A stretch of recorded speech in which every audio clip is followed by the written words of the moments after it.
Alright, so in the last video, we explained the RNN and how it uses a repeated use of the neural network and also the repeated softmax. Here we will explain long short-term memory, or the LSTM in short, that addresses the problems of the RNN. So the RNNs have several limitations. For example, the vanishing gradient problem. So RNNs suffer from the vanishing gradient problem, which makes it difficult for them to capture long-term or like long-range dependencies in sequences. So gradients can become very small, right, as we know, as they propagate through time. And this leads to difficulties in learning and training. So maybe we can have another video to explain these gradients and how to do the forward pass and also the backward pass through the neural networks. The other problem is the exploding gradient problem. So on the flip side, RNNs can also experience this problem, like the exploding gradient problem, where gradients become extremely large during backpropagation. So this can lead, to unstable training, as we know, and convergence issues. And also the other problem is the short-term memory. So RNNs have a limited memory span, which hinders, their ability to remember information from earlier time steps when dealing with long sequences. And so these limitations affect their ability to capture, context over extended periods. So LSTM networks were designed to address these issues. And, in this video, I will provide a brief explanation of its architecture. But let's first, revise the recurrent basic network. So recall we had, this, neural based structure where we have the word from the previous step with the hidden state also from the previous step. So this, the hidden state from the previous step, right, was feeding into the prediction for hn, right? So in order to get hn, which then used when we used the softmax, if you recall from the previous video, and then this used to predict the nth word, right? And then in the next step we have the current word, which is from the previous step, generated from the previous step, and then we have this hn, right? And then we do the same. We will generate the hidden state at n+1. We use softmax and so on and so forth. So in the long short-term memory, a memory cell component is added, right? So we will have a memory cell component Cn-1 will be added to the network. And then we will have Cn and so on and so forth. So, in LSTM, we sort of adding, to the basic RNN an additional component, which is the memory cell, right? To address these issues, which means that we will have these hidden states, preserved. So we will have these hidden states, but we will just add this additional component. But of course, the inside or the architecture of the model is a little bit different from the basic RNN. So let's revise the general process that we used in the RNN. So we said that we have two vectors, right, where we have we concatenate or stick together the word, the embedding vector of the previous word with the hidden state, right, from the previous step, which is a vector. So this one is a vector and this one is a vector, and we stick them together or concatenate them together, and then we give this as input to a neural network, parameterized with W, and then we generate HN, and we give that to another network parameterized by U, and then we have the softmax, right? Which will generate probability for each and every word in the vocabulary, right? And then we will get the WN. So mathematically, we have generated this, we have generated this HN, right? By taking the W, right? Multiplying that by, let's, name this X, or let's name it X minus n minus 1. So we multiply that by X n minus 1, and then we add the pi's, and then we pass this through a nonlinear activation function, which was the tonnage, right? All right. So now let's get, how. So this is, as we said, the previous, in the previous video, this is what we, talked or explained about the basic recurrent neural networks. So now let's, explain the, or how the LSTM works. All right, so we will have in LSTM the concatenated vector, as we said, which we name it xn minus 1, okay, which, as we said, the vector that concatenates the w n minus 1 and h n minus 1. And we will feed this vector into 3 neural networks. So we will have a neural network called F N. We will have also a network called I N and O N. So this vector will be fed separately into these networks. Okay. So these networks, a basic neural network. So we have the parameters f into xn minus 1, which is this vector, plus the pi's, and this will be fed into a nonlinear function, which is in this case the sigmoid activation function. And explaining the activation functions is really beyond the scope of this video, so we may have later a video to explain that. And we have the other one, which is the input gate or neural network, which uses the same but different parameters. So we have wi into xn minus 1 plus bi, and this will be fed into a sigmoid function, and then we do the same for on.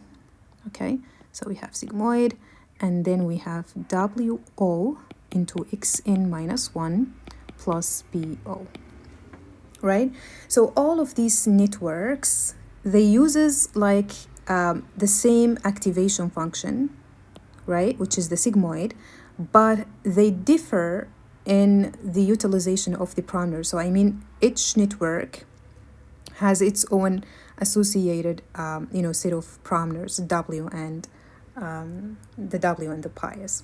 So each of these networks, I mean fn, in, on, since they are using the sigmoid, the output of this operation is fed into a sigmoid function, then the output vector from these networks will, the elements in that vector for each and every neural network here will be between 0 and 1. So the values inside the vector will be between 0. The values will be between 0 and 1. For example, 0.9, 0.2, and so on and so forth. It will be between 0 and 1. So this is the sigmoid in general. So these also networks, we call them the control networks. So we call them the control networks, since they are like controlling the output of the RNN. So this is the xn minus 1. So this represents the hidden state from the previous time step, and then we have here the cn minus 1, as we said previously, and this will generate the cn. Also from this network we will generate hn, and I will explain this in further details. All right, so now in LSTM we're gonna have a fourth neural network. So in LSTM we're gonna like have 4 neural networks, and the fourth neural network is used to like estimate the memory cell, because we said that we introduced the memory cell in the LSTM, right? Which like address the problem of long short, the problem of the short-term memory. So this is the network. Let's just draw it here. So we have Cn, so C tilde sub n, which, in the same way, we have the its own parameters multiplied by n minus 1 plus Pc. But this time, we fed this to tanh activation function. So this also will, take the input to this network. And so, as we said, this network is used to estimate the memory cell. And so now the output, or each element or each component in the output vector of this will be between minus 1 and 1. Why? Because we are using tanh here. So when we use sigmoid, we will have, the each element or each component in the vector will be between 0 and 1. While when using the tanh, each component will be between 1 and minus 1. So how to update the cell state, right? Like how to process the data flow to update the memory cell. So this is by the combination, like combining the dot product between the fn and into the previous cell state. So this is the combination, as we said, and then the cn or in, which is my input gate, dot product with cn, which is c tilde n, right? So basically, let me just try to draw it. Okay, so basically we take the dot product, right, between the cell state and the fn, right? And then this should be in combination with the dot product between those two components, right? And this will generate cn. This will give us the cn, right? So this will give us the cn. So what is, or how to do this dot product? So dot product, we said that if n will be a vector of values between 0 and 1, right? And the cn minus 1 will also be a vector. And so the dot product is to take this value and multiply this by this value, and then plus this one with this one, and this one with this one, and so on and so forth. So it's like multiplying the corresponding value from this vector with this vector. This is how we use the dot product in general. And so we do the same with, the input gate. So the input gate with the, with the output vector of the cell state. So this will give us this cn. So the input, the forget gate controls the contribution of the previous memory cell. Okay, so we do that dot product between the memory cell and the forget gate. And so the memory cell, which is the cn, the generated cn, is nothing but a combination of the previous memory cell, right, and the new estimate of the memory cell, which is the C tilde sub n and the Fn, right, and in vectors, which we call like control vectors, because they are like controlling the degree to which the Cn like in -1 and also the C delta sub n contribute to the updated cell state. So we are controlling them using these controlling networks, controlling the cell states in general. So what about the output? So we said that in the LSTM, we are using the same architecture, but we add like some components, right? So it means that we still have this hidden state. So how, this is generated in this case? So we will take the Cn, right, and pass that through tanh. First, we apply tanh over the vector Cn, and then we take the dot product after that between O, which is the output vector, and then the output of this operation after taking the dot product between the two will be used to generate this hidden state. So, mathematically, we would say, On dot product with the tanh over the Cn. And that's it. So in general, how to use the LSTM, it's a lot of inner working here, but in general we use the concatenated input from the previous step, and then we feed that to 4 different neural networks, with different, of course, set of parameters, and we feed that input separately to each of these. Then the output vector from Fn is, the output vector of every component in Fn, In, On, vectors must be between 0 and 1 because we are using sigmoid function. Whereas the C delta sub n uses tanh, and so this vector, every component in each vector, vector will be between 1 and -1.